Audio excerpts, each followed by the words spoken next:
Bugungi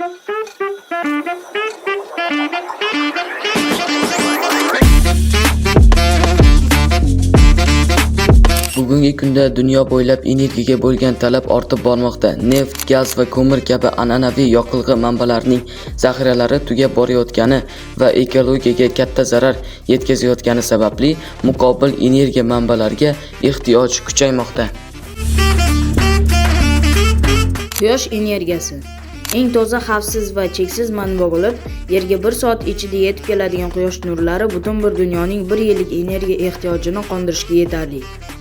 Bu energiyadan to'g'ri foydalanish sayyoramiz kelajagi uchun katta ahamiyatga ega. Quyosh energiyasining kelib chiqishi quyosh yadrosidagi termoyadro reaksiyalari bilan bog'liq. Bu jarayonda vodorod atomlari birlashib, geliy atomlariga aylanadi va ulkan miqdorda energiya ajralib chiqadi.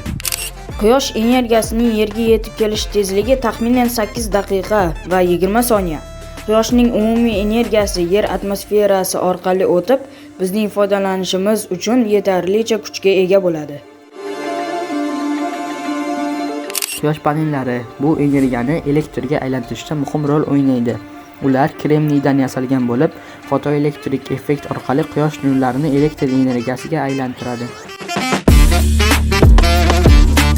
Bugungi kunda dunyoning turli mamlakatlarida quyosh energiyasidan keng foydalanilmoqda. Masalan, Germaniya va Xitoy quyosh energiyasini ishlab chiqarishda yetakchi davlatlardan biri hisoblanadi. Hindistonda joylashgan Bhatla Solar Park dunyodagi eng yirik quyosh elektr stansiyalaridan biri bo'lib, u 2245 megawatt quvvat ishlab chiqaradi. Birlashgan Arab Amirliklarida joylashgan Nur Abu Dhabi quyosh elektr stansiyasi 1,17 gigawatt quvvat bilan ishlaydi. O'zbekiston va butun dunyo aholisini quyosh energiyasidan faol foydalanishga chorlash va undan foydalanish texnologiyalarini rivojlantirishga hissa qo'shishga da'vat etadi.